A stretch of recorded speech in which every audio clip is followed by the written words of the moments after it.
বাড়িতে চিকেন থাকলে খুব কম সময়ের মধ্যে ঝটপট বানিয়ে নিতে পারেন বাটার গার্লিক চিকেন।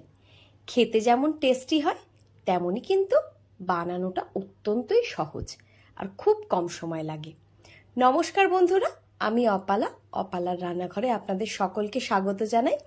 তাহলে আর একটুও দেরি না করে ঝটপট রেসিপিতে চলে যাই। বাটার গার্লিক চিকেন বানানোর জন্য এখানে আমি বোনলেস চিকেন নিয়েছি। তার মধ্যে দিয়ে দিলাম 2 চা চামচ আদা রসুন পেস্ট, স্বাদ মতো নুন আর একটু গোলমরিচের গুঁড়ো। এই সব কিছু দিয়ে চিকেনটাকে ভালোভাবে মেখে নিচ্ছি।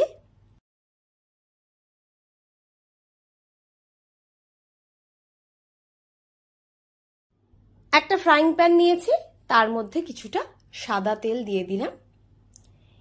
তেলটা গরম হওয়ার পর এক এক করে চিকেনের টুকরোগুলো এর মধ্যে আমি দিয়ে দিচ্ছি।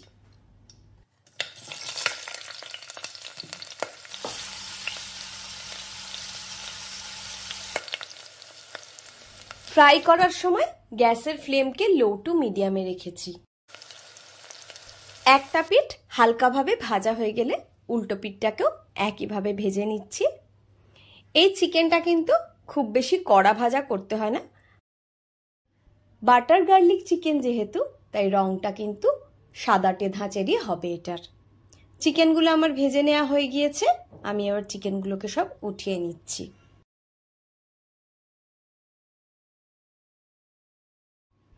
প্যানটাকে আবার ধুয়ে নিয়ে আমি এর মধ্যে 1 টেবিল চামচ বাটার দিয়ে দিলাম। যেহেতু বাটার গার্লিক চিকেন, তাই বাটারের কোয়ান্টিটিটা এটাতে কিন্তু একটু বেশি নিতে হবে। এইবার দিয়ে দিচ্ছি 2 টেবিল চামচ কুচিয়ে রাখা রসুন। রসুনটাকে হালকা ভাজা ভাজা করে নিলাম, নিয়ে এর মধ্যে কাঁচা লঙ্কা কুচি দিয়ে দিলাম। ঝালটা আপনারা নিজেদের পছন্দ অনুযায়ী দেবেন।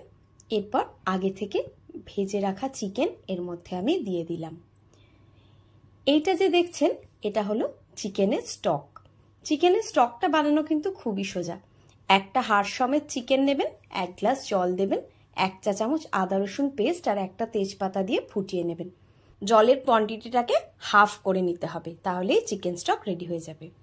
এখানে একটা ছোট্ট বাটির মধ্যে আমি 1 টেবিল চামচ কর্নফ্লাওয়ার নিয়েছি, আর তার মধ্যে সামান্য একটু জল দিয়ে গুলিয়ে সেই স্লারিটা এর মধ্যে আমি দিয়ে দিলাম। এবার সামান্য একটু চিলি ফ্লেক্স দিয়ে দিচ্ছি, আর দিয়ে দিচ্ছি অরিগ্যানো। আপনারা এখানে অরিগ্যানোর বদলে পার্সলে পাতা বা ধনে পাতা, এমনকি স্প্রিং অনিয়নও দিতে পারেন।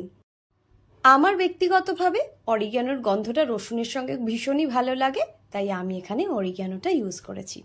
রান্নাটা আমার হয়ে গেল। আমার মনে হয় না এত চটজলদি আর এরকম সুস্বাদু অন্য কোনো চিকেনের প্রিপারেশন হতে পারে বলে। যাই হোক, ভিডিওটা সম্পূর্ণ দেখার জন্য অসংখ্য ধন্যবাদ। রেসিপিটা ভালো লাগলে ভিডিওটাতে একটা লাইক দিয়ে চ্যানেলটা সাবস্ক্রাইব করার অনুরোধ রইল। সবাই ভালো থাকবেন। আজ এই পর্যন্তই। টাটা।